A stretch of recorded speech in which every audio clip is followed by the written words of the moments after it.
Always welcome साथियों, digital class हमेशा आपके साथ। विद्वानों, अपनी प्रोडक्शन इंजीनियरिंग की सीरीज चल रही है। जो भी कंटेंट अब तक आपने पढ़ा है और आगे इस वीडियो में पढ़ने वाले हैं, सारा कंटेंट आपको पीडीएफ फॉर्मेट में अवेलेबल रहेगा। जिस तरह से मैकेनिकल इंजीनियरिंग जनरल नॉलेज की अन्य सीरीज कंप्लीट अवेलेबल हैं, इस कंटेंट का इस्तेमाल आप SSC, RRB, state, JEE, GATE, BTech, AMI के एग्जामिनेशन के लिए कर पाएंगे।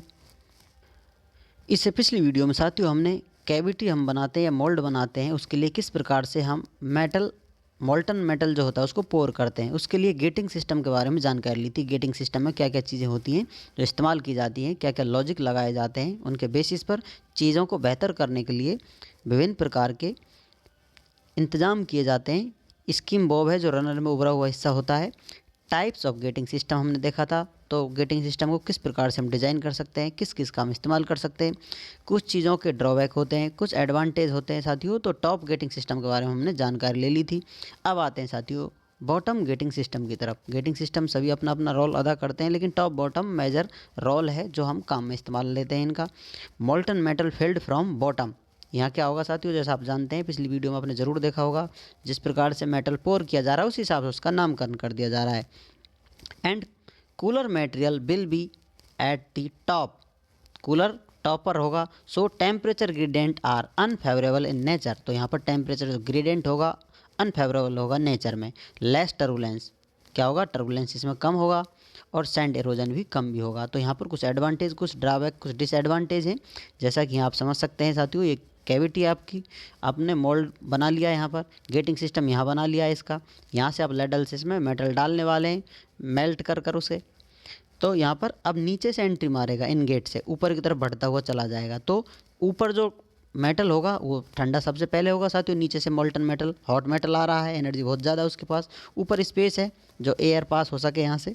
तो यहाँ पर साथियों ऊपर का जो एरिया है, लेयर है, मेटल है, वो यहाँ पर हार्ड हो जाता है, सॉलिडिफिकेशन में आ जाता है। और इस प्रकार से हम मेटल पोर करते हैं तो यहाँ पर टाइम रिक्वायरमेंट बढ़ जाती है, टाइम ज़्यादा लग जाता है ऊपर चढ़ने में। मटेरियल को डायरेक्ट पहले तो ऊपर से डाल देते थे तो सीधा चला जाता था, अब यहाँ पर घूम फिर के आ रहा है तो स्पीड कम होगी, फ्रिक्शन काम करेंगे अपने अपने। तो यहाँ पर टाइम वेरिएशन कितना आता है साथियों, टाइम कैलकुलेट कर सकते हैं। अब डेरिवेशन होती है स्पेशल, आप और डेप्थ में जाना चाहें तो यहाँ पर सिंपल बात है, time required to fill the cavity is more. तो यहाँ पर समय की अधिक मांग होगी क्योंकि आपका मटेरियल घूमते हुए आ रहा है। तो अभी आपने देखा है साथियों, टॉप देख लिया था, बॉटम भी देख लिया है। तो स्टेप्ड गेटिंग सिस्टम की तरफ कदम बढ़ाते हैं और आते हैं साथियों। स्टेप्ड किस प्रकार का होगा, आपकी कोई डिज़ाइन होगी, अब टॉप भी समझ लीजिए। इस प्रकार से आपकी कोई बहुत बड़ी डिज़ाइन है, अब इसकी लेंथ मीटर में आप बहुत ज़्यादा 10, 20, 50, 100, 200 कितना ले जा सकते हैं उस हिसाब से, जैसा कि लेथ बेड है इस प्रकार की। तो लेथ बेड बनाते हैं हम इतने मीटर की डिस्टेंस में चारों तरफ से घुमा फिरा कर। तो आप कह सकते हैं बड़ी कास्टिंग के लिए, क्योंकि समझ लीजिए इस प्रकार की आपकी कास्टिंग है। तो इसमें धीरे धीरे मेटल पोर करेंगे किसी एक जगह से। टॉप व्यू समझ लीजिए, अभी टॉप व्यू चल रहा है तो इसको जाने में धीरे धीरे फ्लो करने में टाइम लगेगा। तो आप चाहते हैं कि यहाँ पर बहुत फास्टली मेटल अंदर चला जाए, तो एक गेट यहाँ होगा, दूसरा यहाँ बना लेते हैं, तीसरा इस प्रकार से मेटल पोर करते हैं। तो इधर भी आप बना लीजिए। तो नंबर ऑफ़ गेट्स होते हैं जिसमें आप मेटल डालेंगे, इन सभी गेटों से इसमें एंट्री हो जाएगी उसकी, और ये आपकी कैविटी जल्दी फुलफिल कर देगा। तो इसके ये एडवांटेज होते हैं, लेकिन इसको बहुत ज़्यादा यूज़ में नहीं लिया जाता। जैसा कि बड़ी साइज़ की कास्टिंग हो, लेथ बेड होते हैं, उस प्रकार कास्टिंग के लिए इनका इस्तेमाल किया जाता है। तो यहाँ पर क्या हो रहा है साथियों, very large size castings, number of gates जिसमें अवेलेबल होंगे, क्योंकि उन्हीं से आपका काम चलेगा। अब आप अक्सर टर्म सुनते हैं साथियों, चौक एरिया के बारे में आपने सुना होगा, नहीं सुना है तो जान लीजिए। इसमें कैविटी में बात की जाएगी, मोल्डिंग सिस्टम में बात की जाएगी, कास्टिंग में बात की जाएगी। तो चौक एरिया मिनिमम एरिया होगा, कहीं इनगेट पर होगा, कहीं रनर में होगा, जहाँ भी स्प्रू में हो, मिनिमम एरिया जहाँ हो तो उसे ही हम चौक एरिया बोलते हैं। तो मिनिमम एरिया कहाँ होता है अपना, बिल्कुल इनगेट में होता है, जहाँ से मेटल डायरेक्ट कैविटी में जाता है। तो या फिर कहीं और हो तो आप कह सकते हैं वो एरिया चौक एरिया है। तो अब नेक्स्ट बात करते हैं साथियों getting ratio.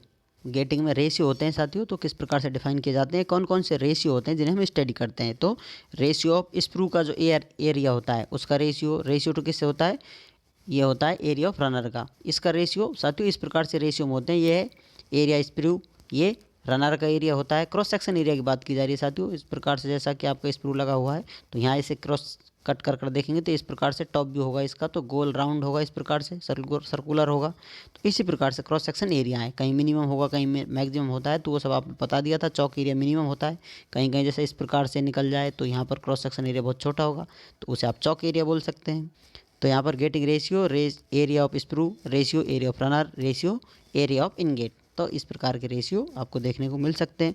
Pressurised gating system, gating system साथियों अभी तक आपने पढ़े हैं, उसके अलावा भी गेटों को डिफाइन कर सकते हैं आप। यदि प्रेशर दिया जा रहा है मेटल को उसमें कैविटी में पहुंचाने के लिए, कुछ गैसें फ्लो कराई जा रही हैं, प्रेशर दबाव बनाया जा रहा है जिससे बहुत जल्दी से आपकी कैविटी फुलफिल हो जाए, तो उसे प्रेशराइज गेटिंग सिस्टम के नाम से हम जानते हैं। गैसों का इस्तेमाल ऐसे तो नहीं कर लेंगे, मेटल ऑक्साइड से बचना होगा आपको, जैसा कि वेल्डिंग आप करते हुए आए हैं, बचाव करते हुए आए, तो यहाँ पर अक्रिय गैसों का इस्तेमाल करते हैं, इनर्ट गैसेज इस्तेमाल की जाती हैं। Pressurised gating system is choke area, समझ लीजिए चौक एरिया पर काम करने वाला। और चौक एरिया कहाँ होता है? In gate area. Chowk area is in gate area, ज़्यादातर इन गेट सबसे कम छोटा एरिया होता है। अभी प्रेशराइज पढ़ लिया आपने, तो अनप्रेशराइज्ड भी कहीं होगा। तो अनप्रेशराइज में क्या होता है साथियों?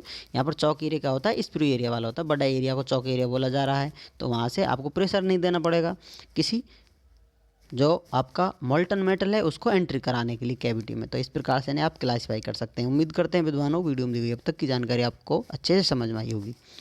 अभी भी आपका कोई कन्फ्यूज़न है तो आप हमसे कमेंट कर पूछ सकते हैं साथियों। आप चाहें तो कॉन्टैक्ट कर सकते हैं, कॉन्टैक्ट लिंक आपको वीडियो डिस्क्रिप्शन में मिल जाएगा।